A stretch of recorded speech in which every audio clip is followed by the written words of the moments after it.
Welcome, brothers and sisters. This is Unleashed. Today we're going to talk about one of the most versatile bots in the game, the Phantom. This is my Phantom. I've got the cryo weapons on there, last stand, thermo nuke for a little bit of extra damage. I just recently switched up my pilot skills because I had been running shotguns. Just like everybody else, I got trashed when the shotgun nerf hit. So let's go ahead and take a look at some of this gameplay.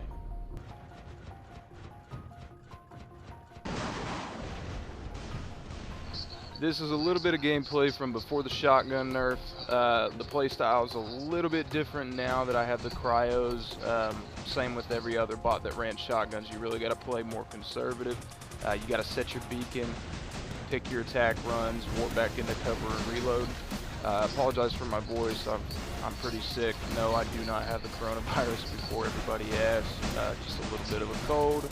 Hopefully it doesn't turn into pneumonia again. I've already had that this year, but let's take a look here. Me and Vandor running around, causing damage.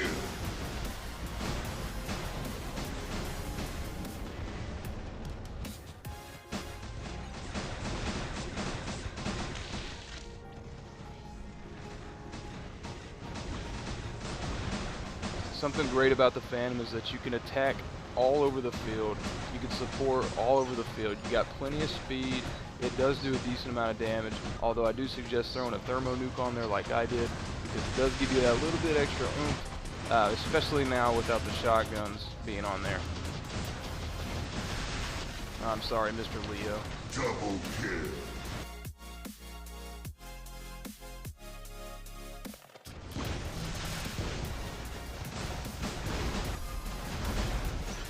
Triple kill.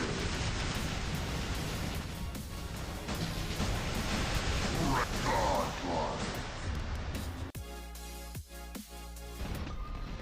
As you can see with this bot, I just literally attack down the entire left side of this map. It doesn't take long to get around.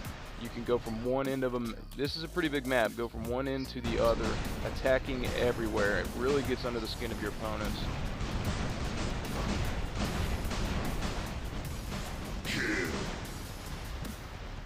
With the shotguns in the past, you were able to attack more than one bot with the Phantom. That's not the case now, so I don't suggest doing what I'm doing here and running up against 2 to 3 bots.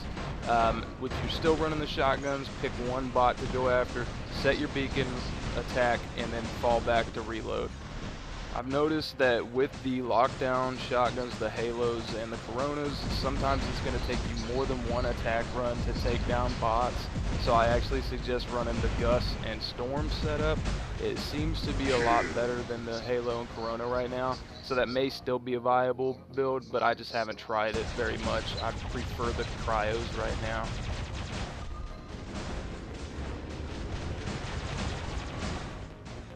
The Phantom is unmatched when pushing beacons and beacon modes. It is still a viable bot in TDM, but beacon modes are really where it shines.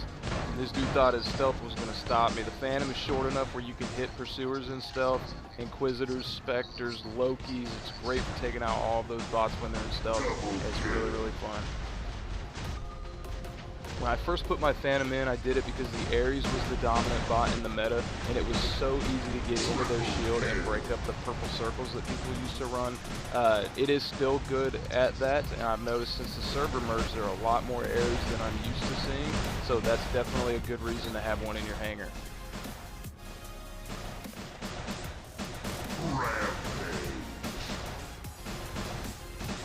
This is why I named this video Now You See Me, Now You Don't. You're going to set your beacon, run past them, warp back. 9 times out of 10, they're going to turn around to watch where your bot's going, and then you're going to be able to attack them from behind. It's one of my favorite moves. I can't believe people fall for it as much as they do. It's really something that's going to help you have success with this build.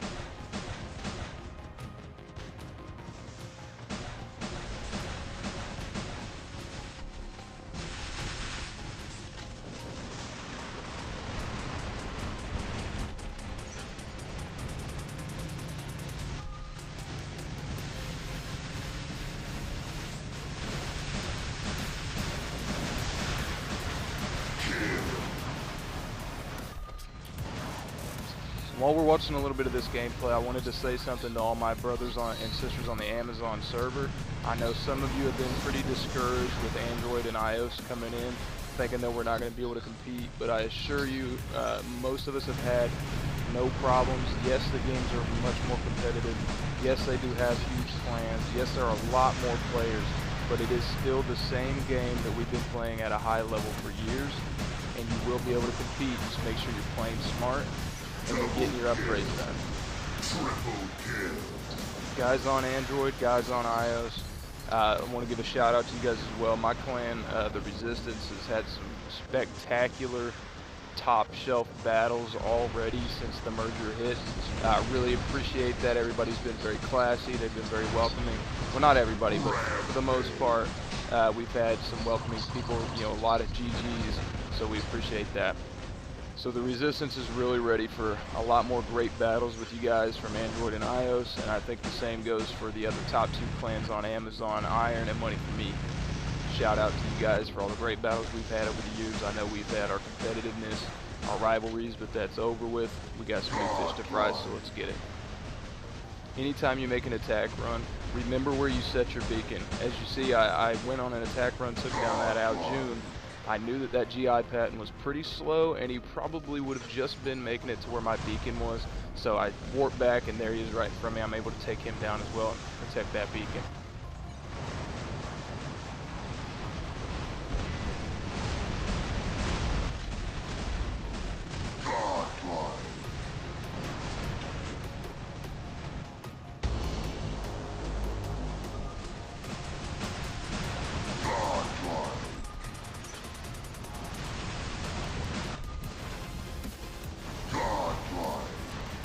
Alright, that was some footage of the shotguns before the nerf. I'll do a video on them after the nerf if you'd like, just to see if you would prefer the Gus and Storm or the Halo Corona. All my shotguns were Mark II level 12 when they got nerfed. So let's look at some footage of the Cryos now. At the time of shooting, these Cryos were Mark II level 4. They're a little bit higher than that now. Just like everybody when the shotgun nerf hit, I was scrambling to find weapons to put on things. I went with the Cryos on the Phantom because the Phantom is perfect for a hit and run play style. You're able to set your beacon, make an attack run, take a bot down, warp back into cover, and reload.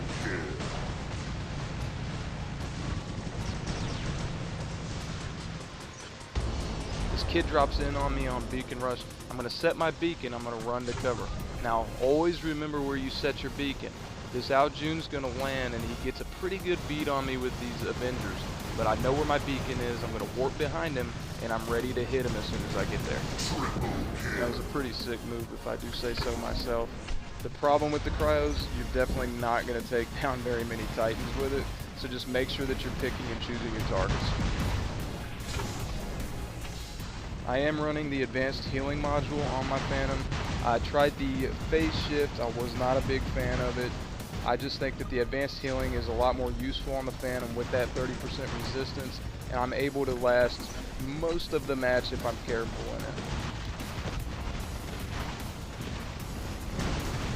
Here I did not remember where I set my beacon, and I was just ended up in the exact same place. Just make sure you always remember where you set your beacon. It's so important when you're running this build.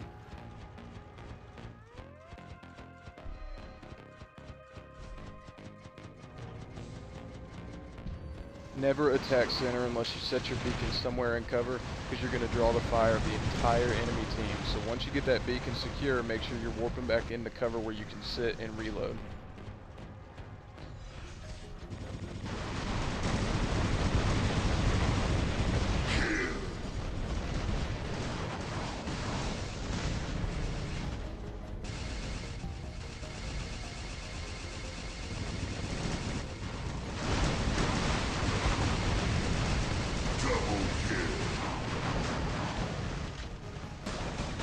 There are a couple of drawbacks with running the Cryos. I do wish that it had a little bit more range. It is only 300 meters, so you really got to get in close. You're not going to have enough in the clip to take down 3 or 4 bots or a full tanky bot. With the amount of lag on the servers right now, it is going to hinder your accuracy. You got to make sure that you're leading your targets and just play smart with this build.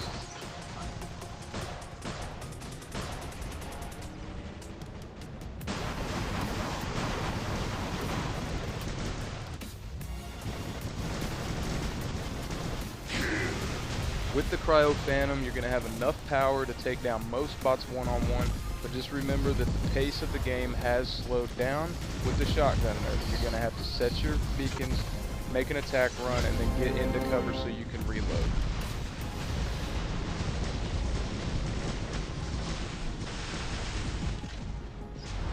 This is the situation that you're going to run into if you don't give yourself time to reload. I didn't have enough in my clip to take this leech all the way down. Now I gotta wait. It's going to allow him to get his ability back, and then he's going to take us down. Shout out to these guys. This was one of the toughest clan battles since the merger. We're really looking forward to many more with Android and iOS. Guys, please like and subscribe. Let's build this channel together. Thank you so much for watching my video on the Phantom. And as always, long live the Resistance, Unleashed out.